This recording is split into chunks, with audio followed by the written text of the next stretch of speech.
এই পাঁচমিশালি ভুনা খিচুড়িটা যে কত মজার ভিউয়ার্স, তোমরা যদি একবার রান্না করে না খাও এই রেসিপিটা, তাহলে কখনোই বুঝতে পারবা না যে এই রেসিপিটা কত মজা।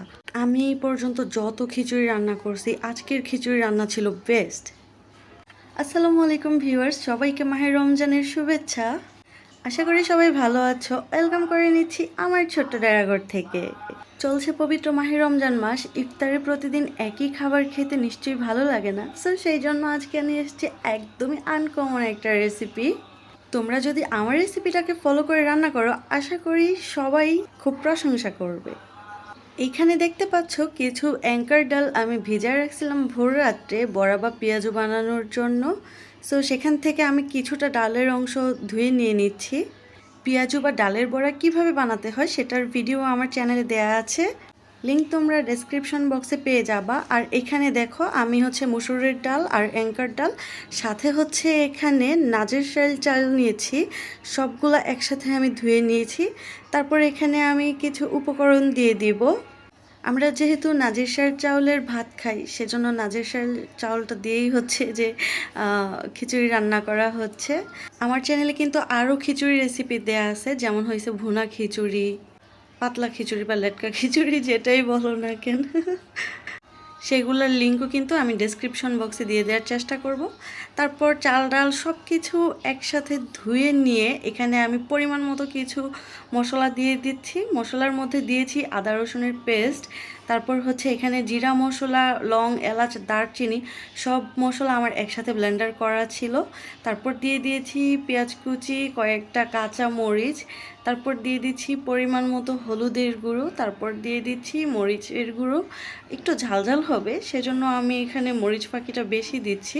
তারপর দিয়ে দিচ্ছি স্বাদ মতো লবণ, পরে যদি লাগে কমিয়ে বাড়িয়ে নেওয়া যাবে, সেজন্য প্রথমে একটু অল্পই দিচ্ছি। তারপরে এখানে পরিমাণ মতো বুঝে শুনে তেলটা দিয়ে দিচ্ছি।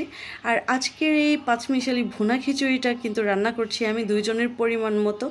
সো তোমাদের কতটুকু লাগে সেই পরিমাণটা তোমরা একটু বুঝে শুনে দিয়ে দিবা। তারপর হাত দিয়ে খুব ভালোভাবে মাখিয়ে নিতে হবে।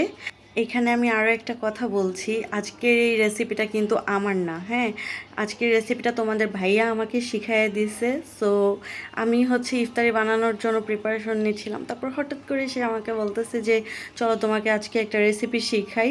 তারপর আমি বললাম যে কী রেসিপি, তখন আমাকে বললো যে এইভাবে এইভাবে কর। আমি আসলে কখনো ভাবতেই পারি নাই যে এই খিচুড়ি রান্নাটা জাস্ট এত মজা হবে। আমি আসলে নর্মালি পাতলা খিচুড়িটাই পছন্দ করি, ভুনা খিচুড়িটাও তো লাইক করি না। সো আজকে এই খিচুড়ি খেয়ে আমি পুরো এই খিচুড়ির ফ্যান হয়ে গেছি।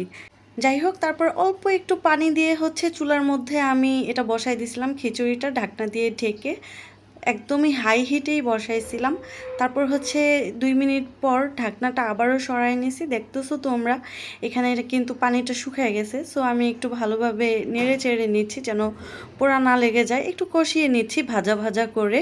সো যখন কিনা তোমাদের এই চাল ডাল খিচুড়ি ভাজা ভাজা হয়ে যাবে, তখন তোমাদের এখানে একটা কাজ করতে হবে, যে আমি কিন্তু এখানে এই যে দেখো ইফতারের যেই ছোলা, বুট আর আলু বাগার দেয়া থাকে বা ভুনা করা থাকে, এটার রেসিপিও কিন্তু আমার চ্যানেলে দেয়া আছে, কিভাবে বুট বাগার দিতে হয় সেটাও আমি ডেসক্রিপশনে লিঙ্কটা দিয়ে দেওয়ার চেষ্টা করব।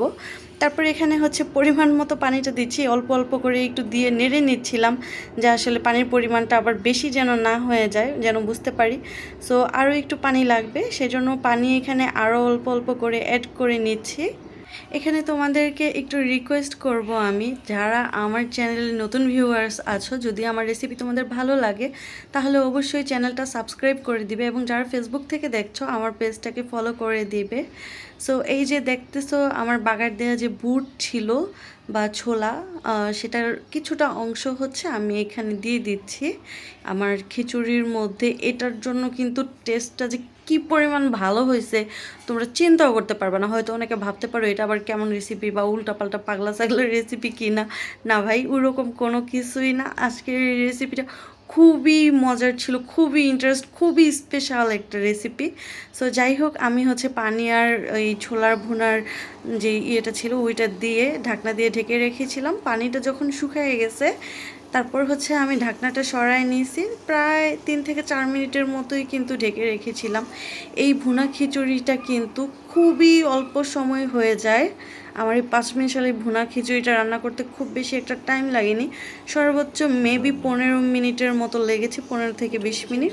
তো এখানে তোমরা দেখতে পাচ্ছ ভুনা খিচুড়িটা আসলে কত মানে সুন্দর দেখা যাচ্ছে, আর এটা খেতেই বা কত মজা হবে। মানে যদি রোজা আমি না থাকতাম না, তাহলে অবশ্যই হচ্ছে আমি খেয়ে তোমাদেরকে দেখাই দিতাম। জাস্ট এটার যে কি একটা স্মেল, কত সুন্দর ফ্লেভার যে বের হয়েছে, তোমরা ভাবতেও পারবা না। আমার খিচুড়ি রান্না কিন্তু শেষ, একটু ডেকোরেশন করে দেখছিলাম কেমন লাগছে।